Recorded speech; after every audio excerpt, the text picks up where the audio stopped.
காலை வணக்கம் எரிவன். இன்னைக்கு தான் நம்மளோட 21 கிலோமீட்டர் மேரத்தான் ஓட்ட பயிற்சி. பட் ரேவந்த் உனதான் 2 டோலி அடிச்சு தூக்கி ஓரமா உட்கார வச்சுட்டாங்களே, அப்புறம் எப்படி ஓடுவோன்னு கேட்டீங்கன்னா, நான் இன்னைக்கு ஓட போறது இல்ல, 21 கிலோமீட்டர் நடக்க தான் போறேன். அப்படிதான் எல்லார்கிட்டையும் சொல்லிட்டு கிளம்பியிருக்கேன். பாப்போம் இன்னைக்கு நாள் நமக்கு எப்படி நாராசமா போகுதுன்னு. எப்பயும் இல்லாம இன்னைக்கு கொஞ்சம் தாமதமா தான் ரீச் ஆனோம். அதுக்குள்ளேயே நம்ம கோடிசி போட்ல போனரே நம்ம ஓஜி மற்றும் சில புது நண்பர்கள்லாம் வந்துட்டாங்க. நடக்க தான் போறோம்னு முடிவு பண்ணாலும் கொஞ்சமா வார்ம் அப்லாம் பண்ணிக்கலான்னு நம்ம டீம் கூட சேர்ந்து சிறப்பா பண்ணி முடிச்சேன். நம்ம ட்ரீம் ரன்னர்ஸ் கிளப்பும் எந்த ஒரு குட்டக்காயப்பும் பண்ணாம கரெக்டான டைம்ல 21 கிலோமீட்டர் ஓட்ட பயிற்சி ஸ்டார்ட் பண்ணிட்டாங்க. எனக்கு பர்சனலா இந்த 21 கிலோமீட்டர் தூர தேச ஓட்ட பயிற்சியில 2 லூப் 3 லூப்னு வச்சாலே கொஞ்சம் மன பிரஷர் வந்துரும். ஆனா இவங்க கொஞ்சம் தெளிவா ஒரே யூ டர்ன்ல 21 கிலோமீட்டர் கவர் பண்ற மாதிரி பிளான் பண்ணிட்டாங்க.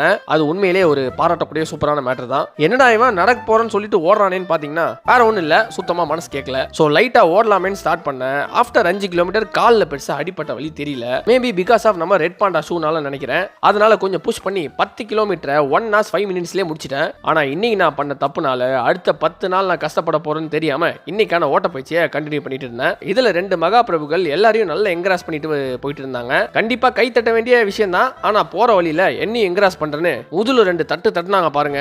ஆல்ரெடி ஆக்சிடென்ட்ல நல்லா தேஞ்ச இடத்துல ஷர்ட் அண்ட் ஸ்வெட் பட்டு பட்டு பத்திக்கின்னு எரிஞ்சிட்டு இருந்துச்சு. அதுல அண்ணன் கை பட்ட உடனே ரத்தம் ஸ்வெட்டோட டைல்யூட் ஆக ஸ்டார்ட் ஆயிடுச்சு. அப்புறம் எப்பயும் போல 17 கிலோமீட்டர் நான் ஸ்டாப் ஓட்ட போயிடுச்சு. பட் ஷர்ட் பட்டு பட்டு ஆக்சிடென்ட் ஆன அன்னைக்கு அந்த டேமேஜ் ஏரியா எப்படி சிகப்பா வண்ணமா இருந்துச்சோ அதே நேரத்துக்கு மாறி விட்டது. சோ நானும் ஃபுல் ஸ்டாப் போட்டு நடக்க ஸ்டார்ட் பண்ணிட்டேன். இன்னைக்கு இதுல புண்ணையான விஷயம் என்னன்னா, இன்னைக்கான 21 கிலோமீட்டர் ஓட்ட பயிற்சியில நிறைய couples 80+ elders, high obese peoples, 60+ uncles and aunties, நிறைய குட்டி பசங்க சாரி கட்டிட்டு ஓடினவங்கன்னு ஒரு 1000 கணக்குல கலந்துக்கிட்டாங்க.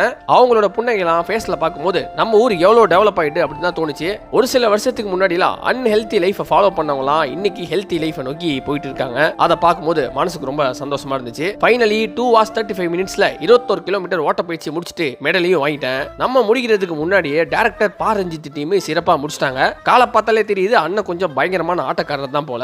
நானும் போய் வந்ததுக்கு கை கொடுத்துட்டு எங்க தாத்தாவும் சார்பாட்டா பரமர் தான் வாத்தியாரே வேற சொல்லிட்டு வந்திருக்கேன். பார்ட் 2ல உங்க கதையை சொல்றேன்னு சொல்லியிருக்காரு. என்னென்ன சொல்றான் பாருங்க. அவரை பார்த்துட்டு திரும்பினா நம்ம எஸ்கே அண்ணன் தம்பி. இவரு 3000 ஃபாலோவர்ஸ் இருக்கும் போதே நான் ஃபாலோ பண்ணிட்டு இருந்தேன். அவ்வளவு நல்ல ஆக்டர். இவரெல்லாம் ஜெயிச்சாலே நம்ம குடும்பத்துல யாரோ ஜெயிச்ச மாதிரி எனக்கு ஒரு ஃபீல் வரும். அவ்வளவு நல்ல கைண்ட் மனிதர் வேற இவரு. இவங்க கிட்ட பேசுற கேப்ல நம்ம டீம் வந்து செட்டில் ஆகிட்டாங்க. நம்ம கோடிஸ்க்கு மட்டும் கொஞ்சமா சேதனம் ஆகிட்டு மற்றபடி எல்லாம் ஒரு சிறப்பான டைம்ல முடிச்சுட்டு நல்ல ஆட்டத்தை போட்டுட்டு பார்க்கிங் நோக்கி கிளம்பிட்டோம். நம்ம முன்னாடி நிகழ்ச்சி பாத்தீங்கன்னா வீட்டுக்கு போன உடனே முதல் வேலையை நம்ம மெடல் எடுத்து மாட்டுறது தான். புது வீடு ஷிஃப்டிங்னால அந்த செட்டப் இன்னும் பண்ணல. சோ மத்த சில பல வேலைகள் எல்லாம் பார்த்தேன். பட் லெஃப்ட் லெங்க் சிக்கில யாரோ சொடிக்கிற மாதிரி ஒரு ஃபீல். டே போய் அந்த மெடல் செட்டப்பா பண்றானு. அதனால இன்னைக்கு அந்த பாக்ஸ் ஓபன் பண்ணி பிளான் பண்ணபடி செட்டப்லாம் பக்காவா பண்ணிட்டு மெடலையும் மாட்டிட்டேன். தேவையான தூய சக்தி சாப்பாடுலாம் எடுத்துக்கிட்டு இன்னைக்கு நாளையும் ஒரு 32,000 ஸ்டெப்ஸ்ல முடிச்சுக்கிட்டேன். Good night everyone. நாளைக்கு இன்னும் ஸ்ட்ராங்கா சந்திப்போம்.